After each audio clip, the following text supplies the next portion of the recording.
Brigadier, there's few questions that I want to canvass from you regarding the events of the 18th of June 2020.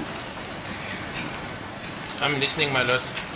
Kunemibuzo nje embalwa ke engifisa ukuthi ngakubuza yona ke mara naloko kwenzeka nge-18 June 2020 yebo ngilalele. After the engagement, Brigadier, that you had with accused number 2, where did you go to after that? I came back to Gauteng, my lord, where I was dropped, took my car and I went home. Uma ngiqeda ke lapha ukuthi ngihlangane naye ngikhulume naye ke umsolo wesibili ngabuyela khona ke eGoli la engahliswa khona ke ngashiwa khona ke ngathatha imoto yami ngaye ekhaya. Sergeant Mokhane, I assume he also left with the accused, that is accused number 2. My lord, but we didn't live together. I left them there. I was driving with Sergeant Mukula. I think I indicated this part even previously, my lord. Yes. Ngihambanga nabo ke oMokhane ngabashiya khona lapho ngikushilo ke lokhu nangaphambilini ukuthi mina ke ngangihamba naye uSergeant Mukula. On the 18th of June 2020, Brigadier, that is after you had left Western area, where you had with the engagement that you had with accused number 2. Did you at some point on that day, the 18th of June 2020, talk to Sergeant Mokhane? Yes, my lord. I think I may not know the time. The time when Sergeant Mokhane spoke to me was in relation to the challenges I think was having with the car. That is how far. It was telephonically, not in person, my lord. Ngikhulumile ke yebo naye ke ngalelo langa lelo uSergeant Mokhane ukuthi nje isikhathi ke angisasikhumbuluke kodwa ke wayengitshela ke ngenamba ayehlangana nazo ke mayelana nayo imoto. What did you suggest when he reported to you that they had a problem with the car that they were using? Was there any suggestion that you made? Yes, my lord, and with greatest respect, I dealt with this part that he should arrange escort, because I knew he was with accused number 2 in the car as they were trying to deal with the mechanical issue with Sergeant Mabena. Yebo ke khona ke ngakusho kena ukuthi akenze njani ke futhi ke lokhu ke ngikhulumile ngako ngaphambilini ukuthi ke akazame ke i-escort njengoba ngangazi ke noma phecelezi ke abazomphelezela ke ngangazi ukuthi yena noSergeant Mabena bahamba naye umsolwa wesibili. We'll also go back, Brigadier, to the record, the transcribed record of the 7th of September 2023 at page 47. Line 11 of the record.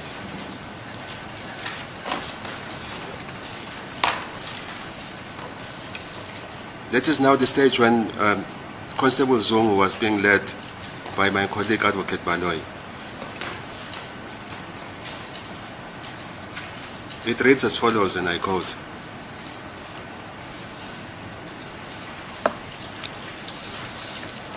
Mr. Baloyi, yes, but tell the court about what you mentioned earlier on about the telephone call. Mr. Zungu, I then said to him that I spoke to him telephonically. I said to him, Muzi, why is it that your relatives want to shoot me?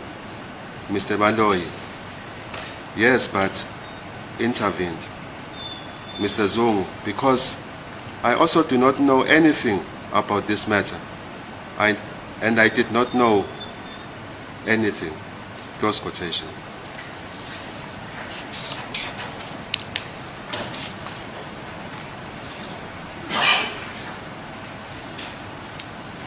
My lord, I'm not sure what am I supposed to comment? I'm not so sure I didn't get the question. Ubufakazi ke bakhe ke uZungu bazo ke i7 unyaka ondlule 2023 kufundeka ngalendlela ke tshela ke inkantolo mayelana nalokho okushilo ke ngaphambilini mayelana ke nokuxhumana ngocingo uZungu ngase ngithi kuyena ke ngakhuluma naye ngocingo ngathi kuyena Muzi kungani abantu bakini befuna ukungidubula ngoba uZungu futhi ngoba ke akukho mina engikwaziyo mayelana nalo daba futhi akukho ebengikwazi uthi ke impendulo ke uBrigadier angizwanga ke umbuzo noma angazi ke yini ekufanele ngisho kuloko. Yes, Brigadier, I was just highlighting the events, that is the evidence of Constable Zungu on the 7th of September 2023 But the gist of my question, Brigadier, is as follows. Zungu, in that passage of the record, says at some point he telephoned accused number one, and then he asked accused number one about the fact that there were some relatives of accused number one who wanted to shoot him. And then he says to accused number one, I don't know anything about this. I have no knowledge about this case. That's the gist of my question. So I'm trying to put it to you, Brigadier, that Zungu has always been consistent. I had highlighted to you the events of the 13th of November 2019 at Tedcom Towers, where Zungu says he told you that he did not know anything about this matter. No, but my lord, but that context was not accurate. I understood the two meetings being said as taking place in Kempton Park. That's what I understood, the last part that we dealt with yesterday. And I indicated, my lord, in my evidence in chief during the trial, within trial, that the first meeting I had with Constable Zungu was at Telkom Towers, and it was after I received from the National Commissioner, which said there is someone who's got information about this matter. That's all that was said. After I met him, my lord, he gave me the information in relation to accused 1 and 2, but coming from his father. Then the arrangement was then made that we must get hold of the father. That is the sequence of the events. So I could not have asked him about any of the accused, including accused 1 and 2, because I didn't know. Mine was to say, this is the person that you were waiting for. I'm being told you have information about this matter. Then we started engaging, my lord. Subsequent to that, we exchanged numbers. Efforts were made to find the father.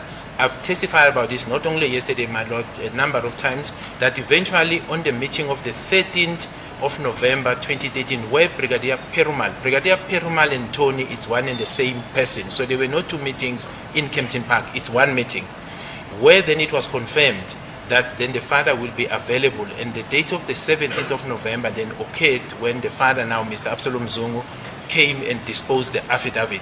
That is the sequence of events, and there's no misunderstanding in that regard, my lord. Engikuzwayo-ke ukuthi-ke lana ngathi khulunywa-ke ngemihlangano emibili-ke kodwa umhlangano kwakuwumhlangano owodwa kuphela noma owodwa vo lo owawuse-Kempton Park. Futhi-ke makhulunywa ngoThoni, khulunywa ngoPheromani, khulunywa ngomuntu oyedwa.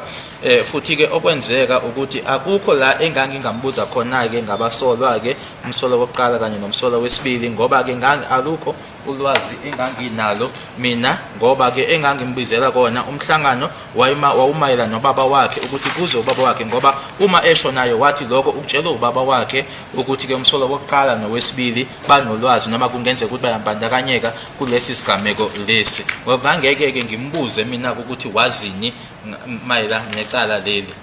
Now, lastly, my lord, the passage or the portions that have been quoted to me, and this is the difficulty I have, because I don't know how do I comment on the proceedings that I was not part of, because snapshots of the proceedings of the record are given to me. I don't have the entire completion of the record, because yesterday it was made clear that if you go to a certain page, this is now from the state advocate, there's an explanation given in page 60. I was not here, my lord. I do not have access to the record, so how do I then assist the court by commenting on a limited portion? It's a different story, my lord, if I had the entire record, evidence in chief, cross-examination, re-examination, and even then I'm not so sure if I'm qualified to analyze all those things, but I do not have that record, my lord. It is not my evidence. The person who is best to answer what Advocate Ngumalo is actually putting to me is Constable Zungu himself, my lord. Futhi-ke okunye-ke mane ngifundelwa lana-ke ukuthi-ke ngelanga elithile la enkantolo ufakazi washo lokhu-ke, kodwa-ke izolo umshushisi ushilo-ke ukuthi-ke akungafundwa nje indawo ethize, kodwa uma ngabe kufundwa-ke akufundwe-ke kuhlanganiswe ngokuphelele, ngoba-ke u-advocate ubaloyi ukhulumile-ke ngopage 60 la athi khona-ke kunala achaza khona-ke uZungu. Manje-ke nami-ke ngangingekho la enkantolo, angikwazi-ke ukuthi ngaphendulela-ke uZungu into ayisho, uyena umuntu ongaphendula lapho. So, Brigadier, the issue of Absalom Zungu came through Constable Zungu on the 13th of November 2019. No, but that's not what I said, my lord. That's not what I said. Okay, let me rephrase the question. The issue, how did you know about Absalom Zungu? My Lord, I've dealt with this part as well. I've indicated that, and I've just dealt with it now, a few minutes ago, seconds actually, that when I received a call from the National Commissioner to say there is a person who's got information about this matter, that's all that was said. He's sitting at the office of the National Commissioner. I did indicate even yesterday that the former National Commissioner was General Sitole. I proceeded there. Constable Zungu was then introduced to me, my Lord, where I introduced myself. Then the part of accused 2 involvement in this matter coming from his father was then brought to my attention by Constable Zungu. First here in Pretoria, where he mentioned that this is information I have, but it's coming from my father. And then I said, I need them to speak to the father as the author of the information. So the name came there for the first time. The meeting of the 13th, it was the follow-up of numerous discussions we were having in between, but telephonically to check on him as to whether was he able to convince his father to come through. Then in between, and I've also stated, my Lord, that somewhere we lost contact in terms of his number, where now I had to phone Major General Lishabane because I knew this member is working under his cluster. He assisted me to find Constable Zung, and then subsequently that meeting of the 13th then occurred, where then the confirmation of the meeting of the 17th of November 2019 was then confirmed. So it wasn't on the 19th, it was a follow-up of meetings, my Lord.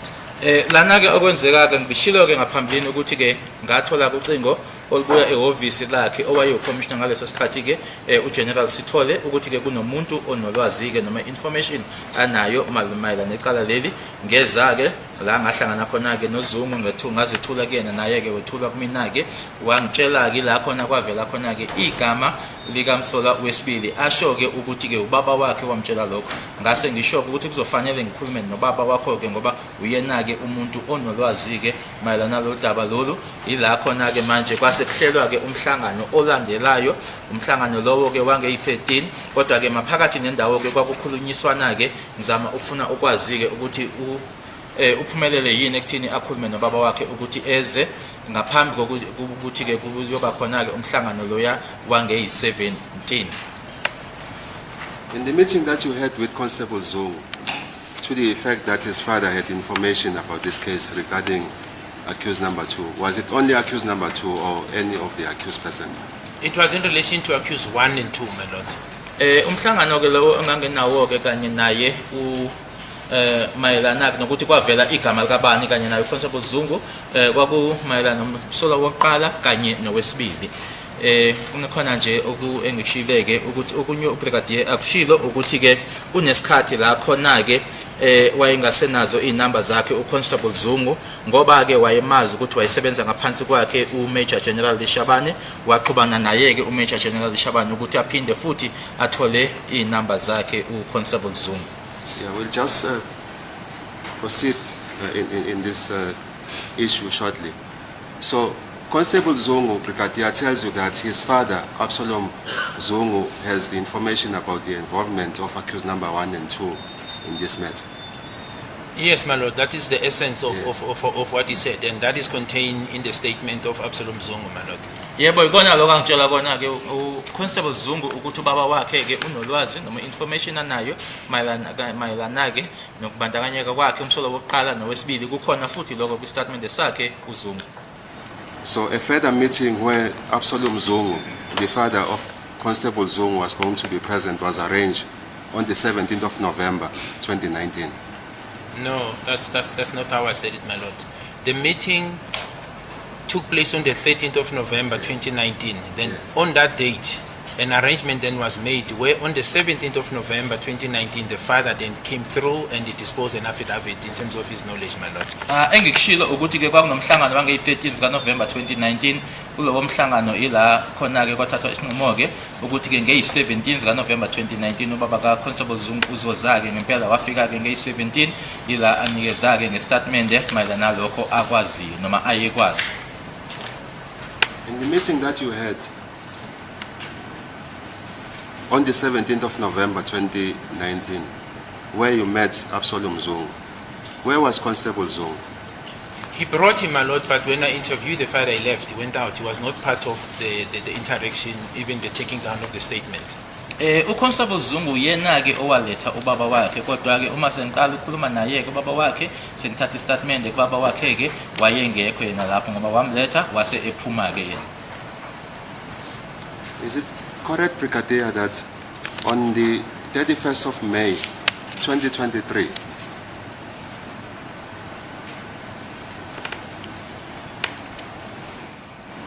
you obtained a statement from Constable Zungu? I may not know the date, my lord, exactly, but yes, there was a statement commissioned by me from Constable Zungu last year, my lord, 2023. Usengenzeka ukuthi ilanga noma ke idate ngingayazi kodwa yebo ke kunyaka ondlule ngayo 2023 kune statement ke ngasithatha kuyena uConstable Zungu. Why did you obtain the statement from Constable Zungu? Where were you with Constable Zungu?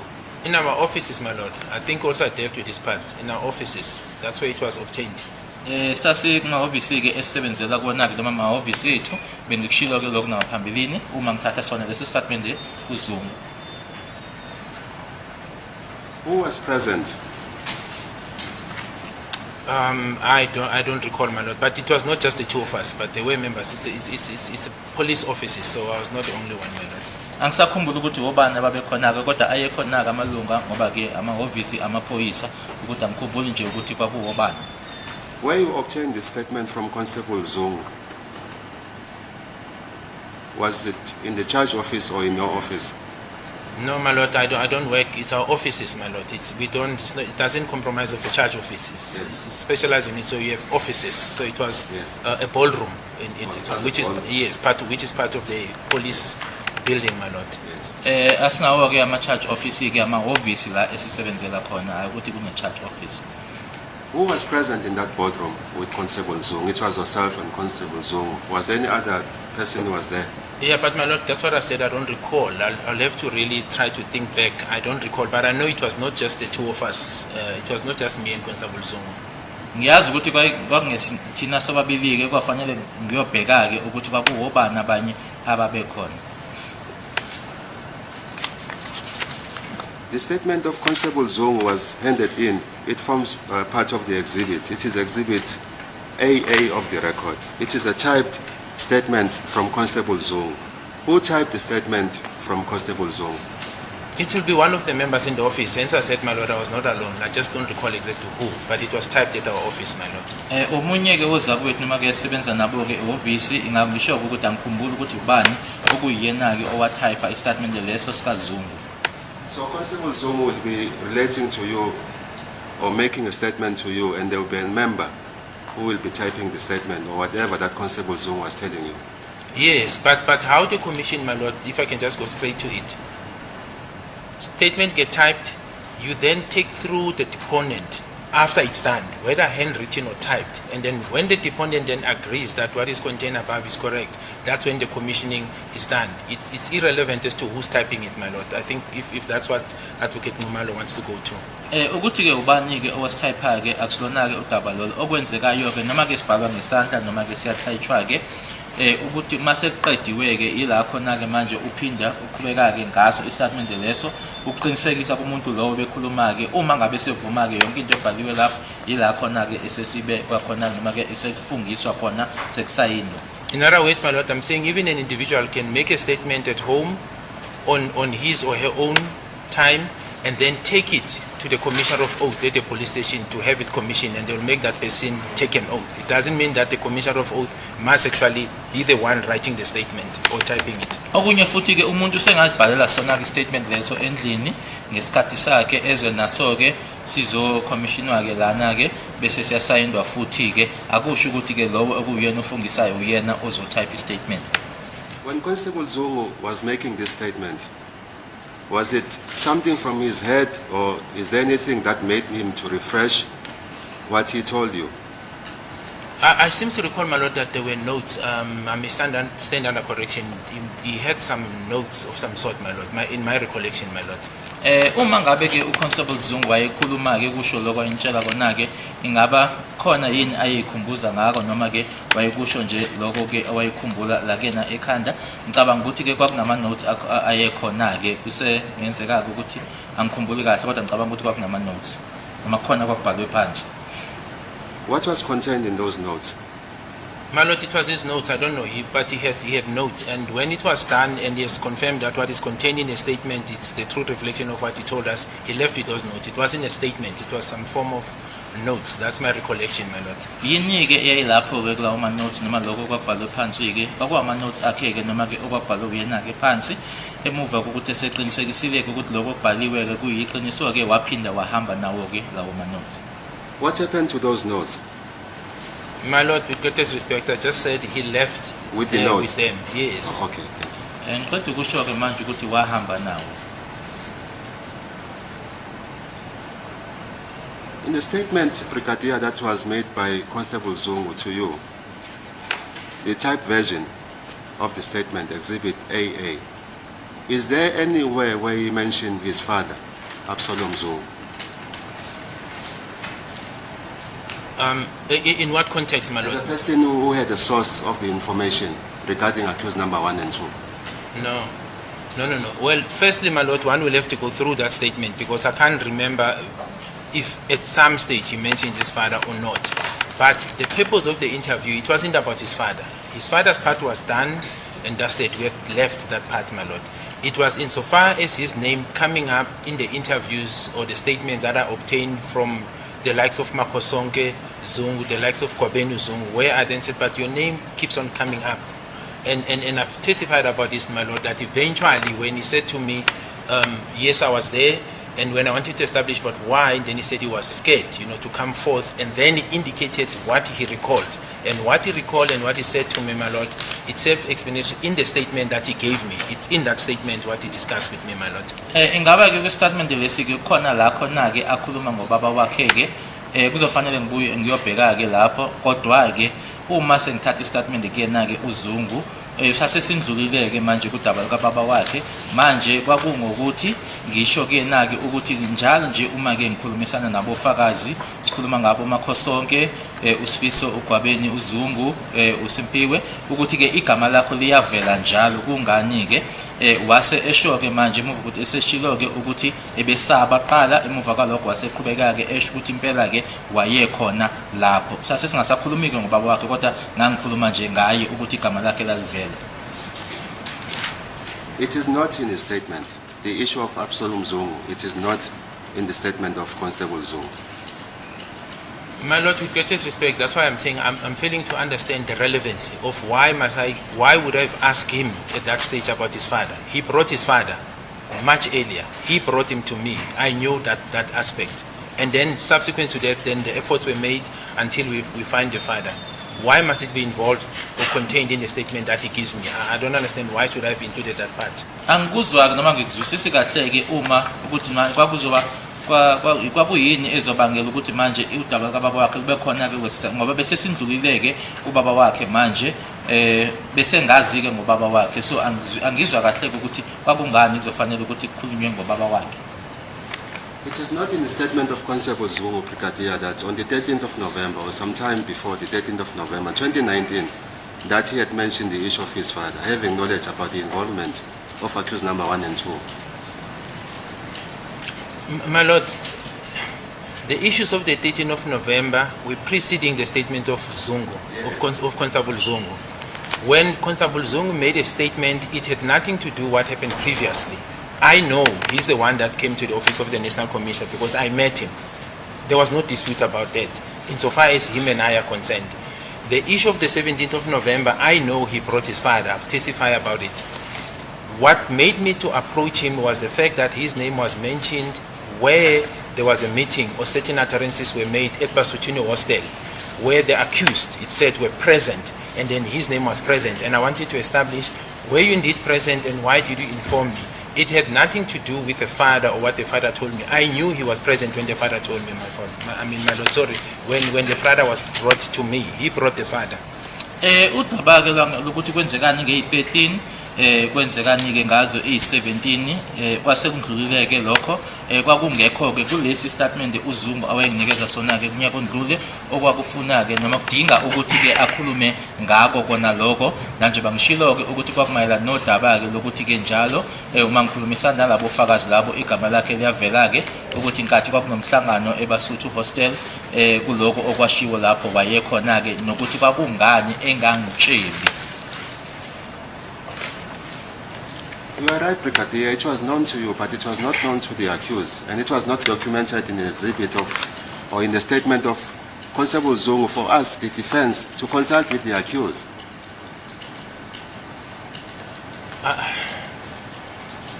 My Lord, that's why I'm saying I'm failing to find the relevance of why it was not what led me to Zungu, to Constable Zungu, insofar as that led to the disposal of that statement by him.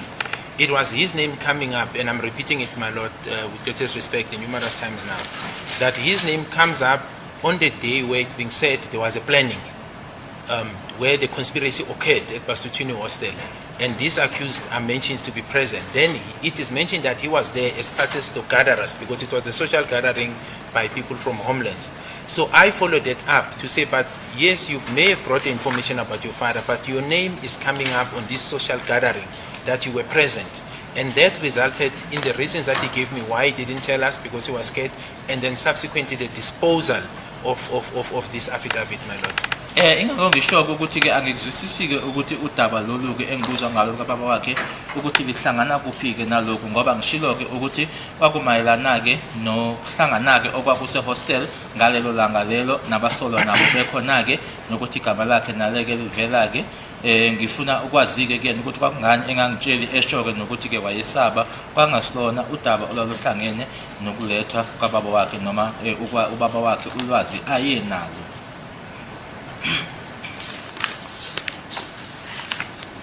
I can add, my Lord, because I can also add that because if you look at the statement of Mr. Absalom Zungu, he does indicate, so the notion of the presence of his son is mentioned there, because he says after obtaining that information or the suspicion that accused 1 and 2 were involved in the killing of Senzo Meyiwa, he told his son, who is a police officer. It's mentioned in that statement, so it's not a new assertion that is being said now by me or by Zungu. In the statement of the father that was obtained on the 17th of November 2019, the father says, after I came across this information and the possible involvement of accused 1 and 2 in the murder of Senzo Meyiwa, I took this information to my son, who is a policeman, and that is Constable Zungu, my Lord.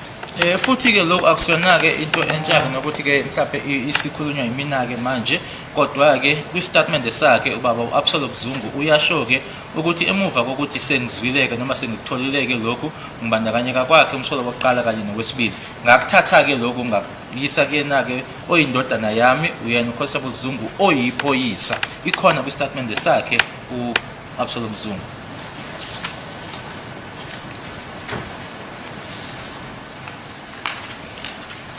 You also testified, Brigadier, that sorry, let me rephrase the question. At any point when you met Constable Zungu, you did not have the Section 205 records of accused number 3? No, my Lord. Yes. Yes. So yes, yes, but no. So that's why I wanted, my Lord, to put it into context. When Constable Zungu came to dispose this affidavit, this matter was already in session. What we did not have is the Section 205s insofar as the date of the incident. In other words, the Section 205 that we were able to recover at a later stage.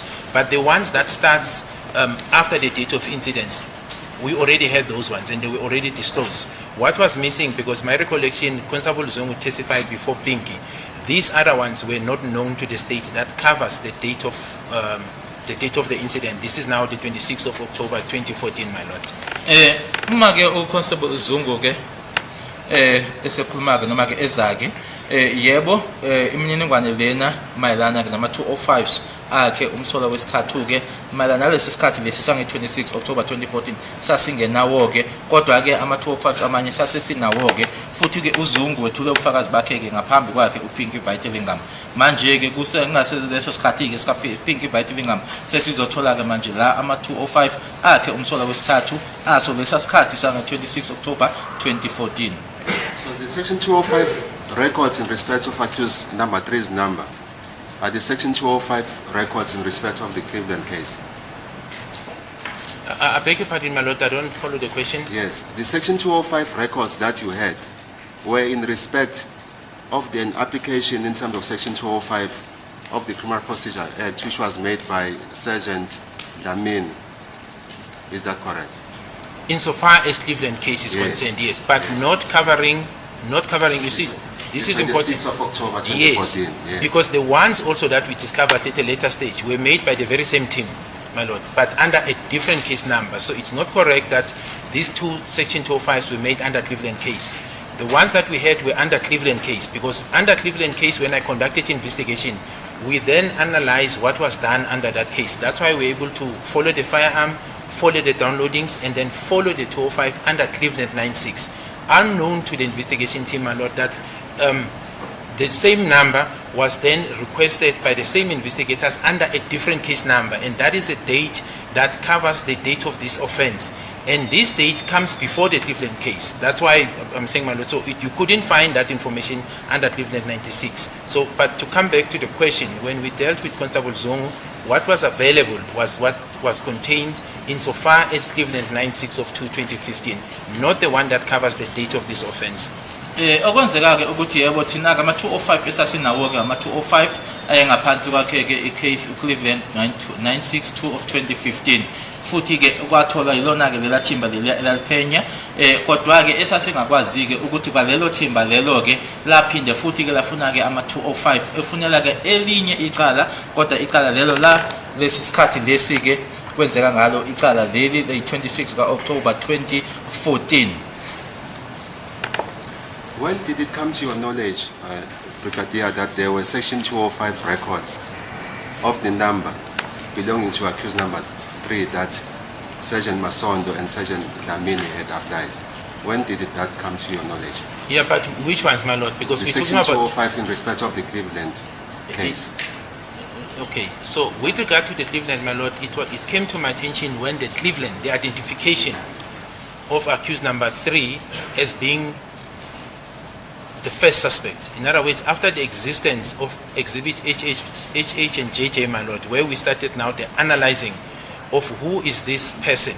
That analysis, my lord, took us to Cleveland immediately and the Alexander case. There were two cases that were identified immediately, Cleveland and Alexander case. Yes. Then under those two cases, whatever that was contained there, including the Section 205 that were done under that case, were obtained, including the downloading and subsequently the issues of the firearm. So all that, including the docket itself, was actually drawn around that period after his name was mentioned. That was way before even the matter was taken for a decision at the DPP, my lord. When was that? In which year was that? That is 2020, my lord. Yes. Remember, Exhibit HH and JJ came into existence in June 2020.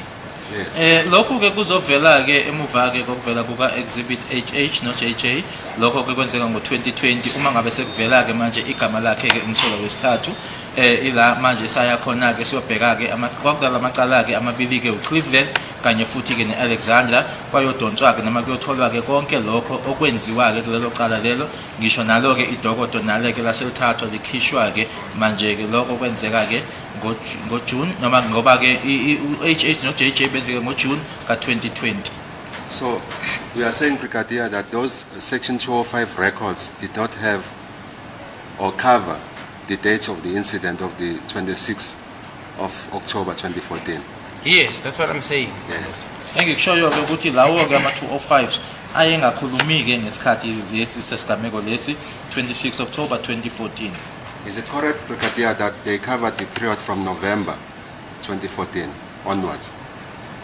One will have to be precise, my lord, but I do know that they start after this date was this. They don't cover this date, my lord. But to answer with precision, I can agree that it's November. I think the 4th. But you know, one will have to look at them, my lord, to give an accurate and correct answer, so to say. But what I can confirm is that they do not cover the date of the 26th of October 2014. Ngafuneka ngibhekeke uqinisekisa ukuthi isiphi kanye-ke isikhathi eqala ngaso. Ngiyazi ukuthi kuNovember 2020 kodwa kufanele ngiyobheka kodwa ngiyazi ukuthi yayingahlanganisi-ke isikhathi sokwenzeka kwalesi sigameko ngo-26 October 2014. So you did go through those Section 205 records, which started from November.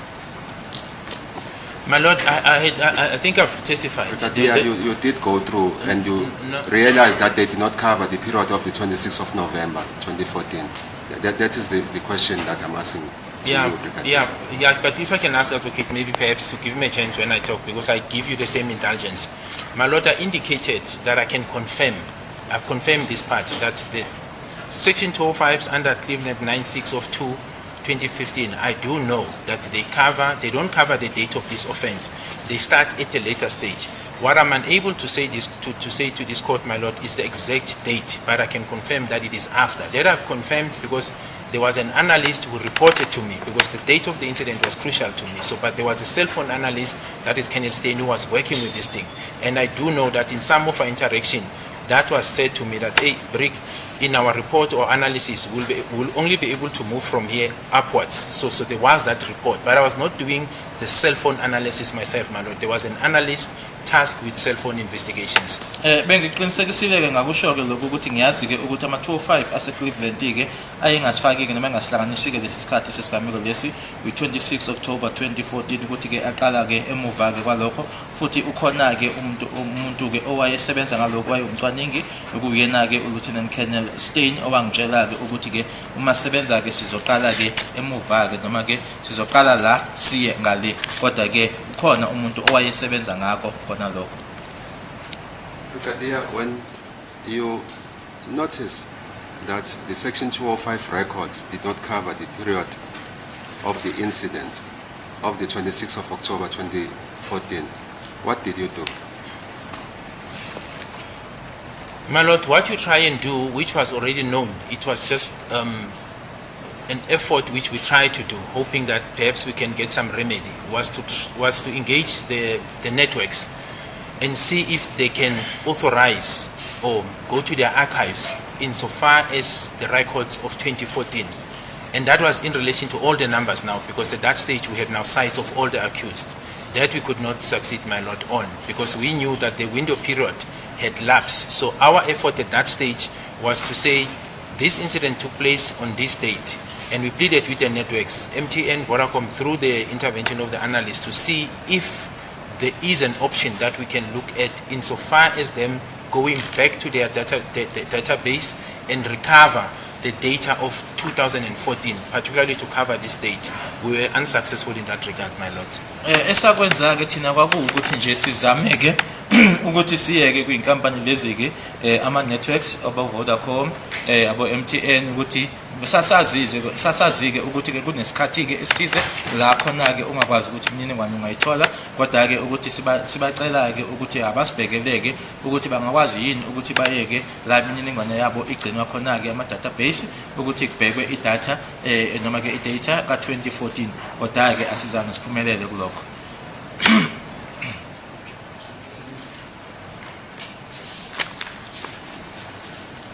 I just want to understand this, Brigadier.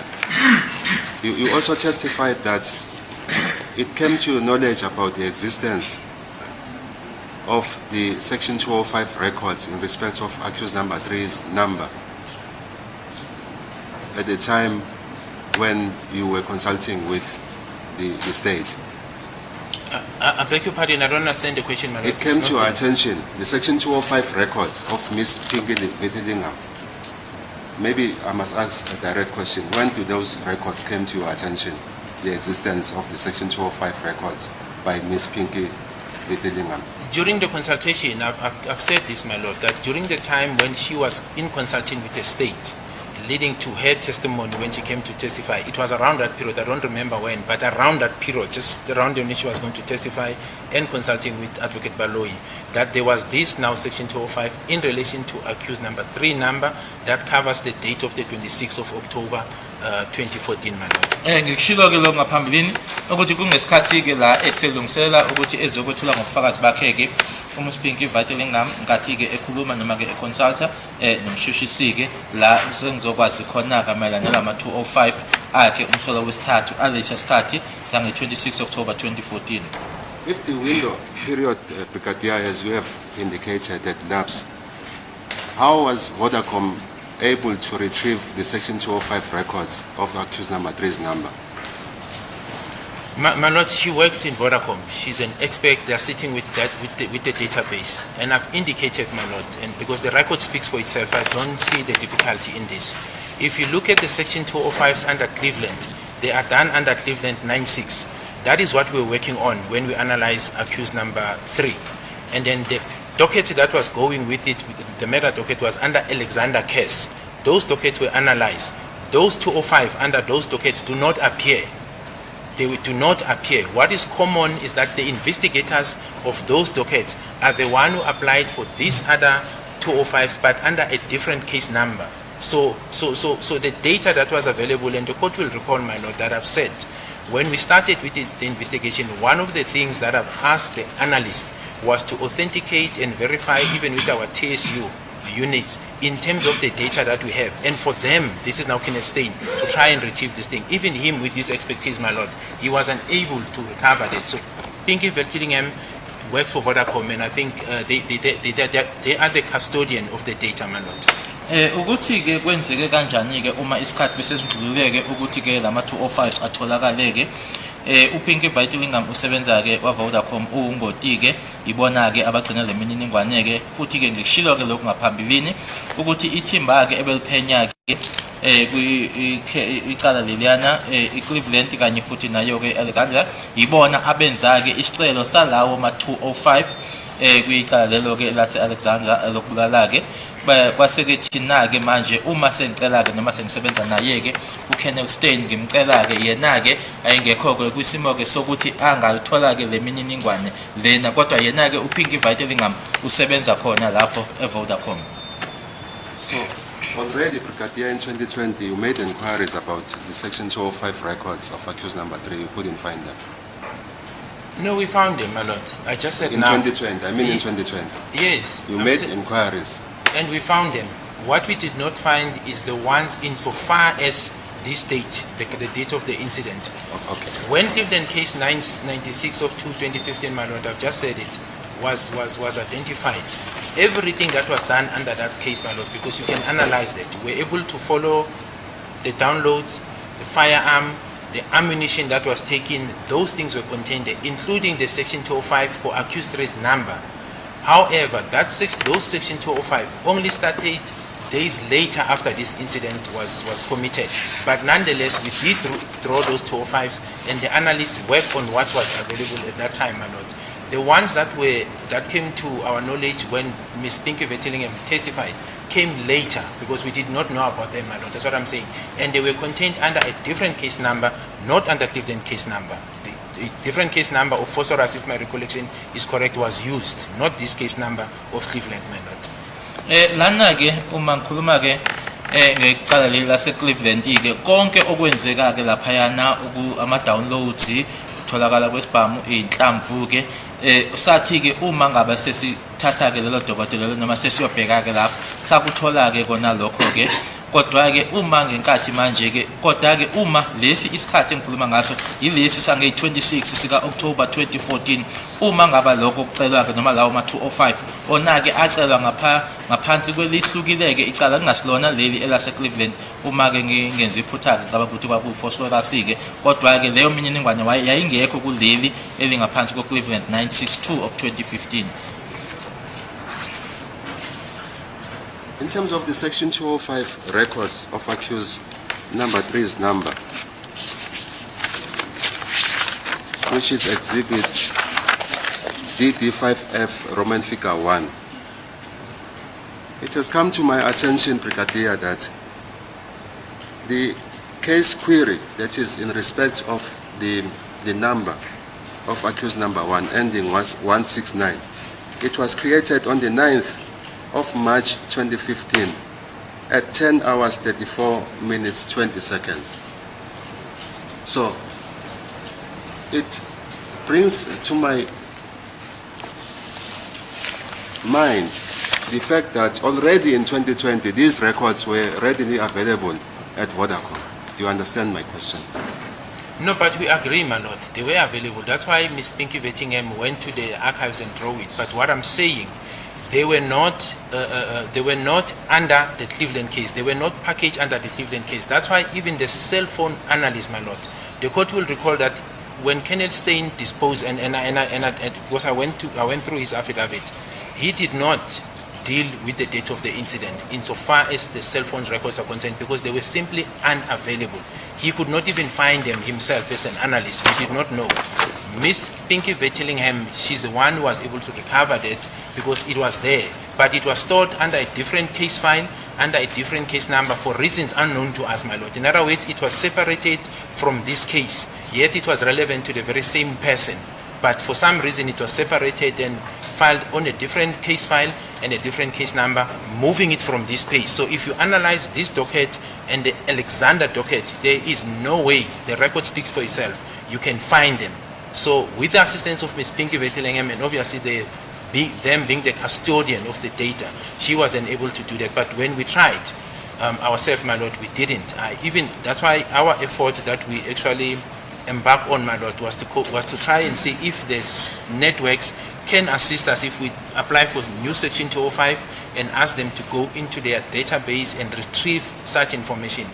Even then, my lord, when that effort was made, and I'm saying in 2020, the answer was that they could not assist us because the window period had lapsed.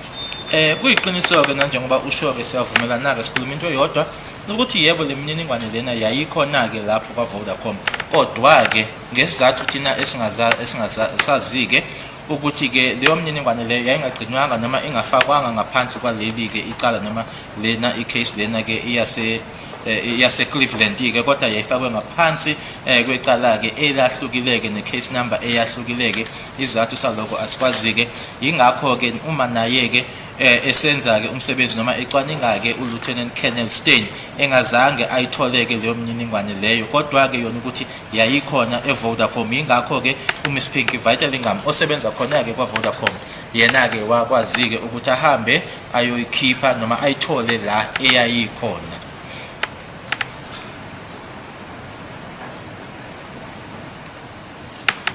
My lord, I see that accused number 4's hand, my client is up. May I approach him? Yes. Thank you.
Thank you, my lord, for the court's announcements. May I proceed? Thank you. Thank you, my lord. Brigadier, on the 31st of May 2023, when you met Constable Zungu in your offices at the courtroom, to obtain a statement from him, did you also use Exhibit S of the record, the photo album? I do know, my lord, that he referred to the photo album in terms of the identification of the accused, or some of the accused, not all of them, because not all of them were contained. But yes, and I think it's contained in his affidavit where he indicates what he sees in the photo album, my lord. So that is correct. Kuyiqiniso ke abangukuthi yebo i-album ke ithombe ngayisebenzisa ke nge-21 kaMay 2023 uma kanye naye ke e-boardroom e-office lami yena ke uConstable uZungu ngiyakhumbula ke etshengiswa ke ithombe lapho kodwa hayi ezabasola bonke ke futhi ke ukhona ke lokho naku statement sakhe. Is it correct, Brigadier, that the photo album Exhibit S has the photos of accused numbers 3, 4, and 5? That is correct, my lord. Kuyiqiniso ukuthi leyo album leyo inazo ithombe kamsola wesithathu wesine nowesihlanu. Is it correct, Brigadier, that when you consulted with Constable Zungu, he told you that in the photo album he could identify accused number 4? My lord, like I said, I don't recall from the top of my head, but whatever photo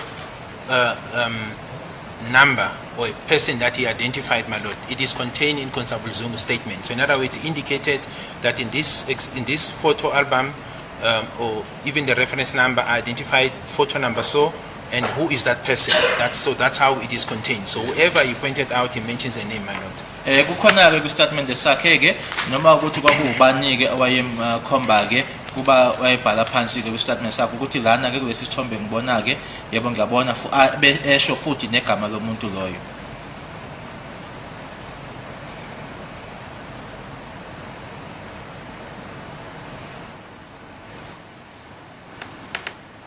Exhibit AA of the record reads as follows. That is now in respect of the identification of accused number 4, Mr. Mapisa, before court. Constable Zungu says he identified accused number 4, Mr. Mapisa, on photo 7 of Exhibit S.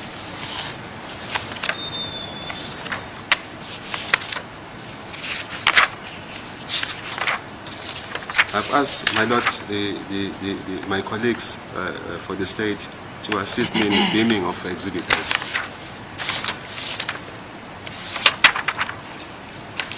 Photo 7 of Exhibit S.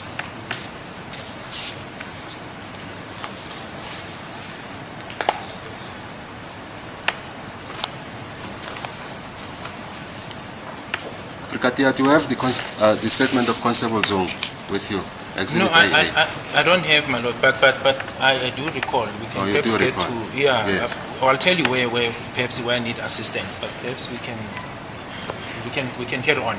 He told you that that person who is appearing there on the screen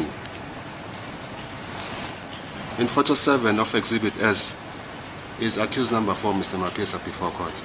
Yeah, no. So my lord, and I see where the confusion is. You need to read Constable Zungu, my lord, and this is why I always say in its proper context. Constable Zungu did not refer to exhibit numbers. He referred to an A number. I didn't refer him to the court records. I didn't have the court records. So I referred him to the photo album as per what is contained in the docket. So when you want to see what to identify, you need to take the A number he refers to because it's marked A so and so. Go to the number that appears under that A number. Then you will see the correlation. Now I'm being referred to an exhibit. I didn't, how my lord, the exhibit is the exhibits of the court. There is a specific A number mentioned in the statement, so we need to go to that A number, and then if you go to that A number, then you will find the right picture, which is not this picture, my lord. Lana ke manje sengitshengiswa ke exhibit leli lasenkantolo mina ke ngathi ngangihleli naye uZungu ngangenayo ke exhibit cause exhibit lena ke yasenkantolo une A number ethizeni akhuluma ngayo lapha yana kuzofanele uthathe leyo A number akhuluma ngayo ke uhambe ke uyobheka lapho uzosithola ke isithombe ekungasona lesi mina engishengiswayo la. I'm just confused, Brigadier. What is the A number that you are referring to? I'm saying, my lord, you need to look at the statement of Constable Zungu Yes. and read what it says. He refers to a number, in other words, an index number of the docket, that he was shown a photo album under a certain A number. Now we need to see what photo did he identify. We need to go to that A number, look at what photo 7 contains, which is different, my lord, to what Advocate Nxumalo is saying to me, that I must look at the exhibit, because I didn't have the exhibit number. I was referring to what is contained in the docket, to say, under this photo album, marked A and so, look and see if you can identify the people you are referring to. And he went through and said, photo so-and-so is this person, photo so-and-so is this person, as per the album that is contained in the docket, my lord. Lana ke ngikhuluma ke nge-album ke uyayikulona ke idokodo futhi ke lapho ke ngangakhulumi noma ngangamtshengisi ke izibithi leli eliphambi kwenkantolo lapho ke uyakhuluma uthi ke A number ngoba kukhulunywa ke nge-index number lapha yana ukuthi ke A number so and so isithombe esithize bese uyahamba ke uya kuleso sithombe leso yilokho engikhuluma ngakho uthi kufanele kubhekwe kubukwe kona hayi lokho engikutshengiswayo. You have that A number, the section A. Yeah, I'll have to look it. It is in the docket, my lord. Yes. I'll have to look for it, my lord, and find it, and then I can just show the correlation, because the court, my lord, for this to make sense, will recall that at that time the matter was already in session, and I've testified about this. The accused were televised, my lord, from day one when this matter was enrolled. There is no way. I mean, the whole nation knows how the accused look like. So there is no way Zungu, who knows the accused in person, will identify a different photo and say it's accused number 4. That's why I'm saying the explanation, and that is why I see Mr. Advocate Numalo is making, is that he's referring to something else contrary to what Zungu was identifying. Engifuna ukuthi ngikusho ke futhi ukuthi nkathi ke kwenzeka ke lokho noma nkathi yokuthathwa kwestatement sakhe uZungu icala leli laliqhubeka ke abasolwa ke babebonwa ke futhi ke bebona nje izwe lonke ke kumabona kodwa noma ke kuyona ke iTV manje ke ayikho indlela la uZungu awayengakhomba khona lesi isithombe athi uyena umsolo wesine abe uZungu yena ke ebazi abasolwa. So you say, Brigadier, you are still going to look for that section A in the document? Yes, I can. Because it is important for me to proceed with my cross-examination. Should I look for it now? Yes, I have not seen it before. Okay. Sorry, was it discovered? Yes, it would have been discovered, my lord. Yeah, We've this is the discovered the whole problem I have docket. with counsels. We've discovered I mean, it. the document is covered, this witness, obviously, when he testifies about it, you must be aware of it. Now, just wait. Now he must go and look for what you have. Are you with me? I have not seen it, my lord, honestly. I Mr. have not. Baloyi, was it discovered? I was not going to ask such questions. No, my no, lord, if I I'm had. asking Baloyi now. Well, my lord, we did discover what we had, as Brigadier Gininda mentioned. Yeah, so the defense must have it. So that the defense can familiarize itself with the documents it has. I mean, otherwise it's a waste of time. As it's almost time for the short adjournment, Yeah, we can okay. take the short adjournment.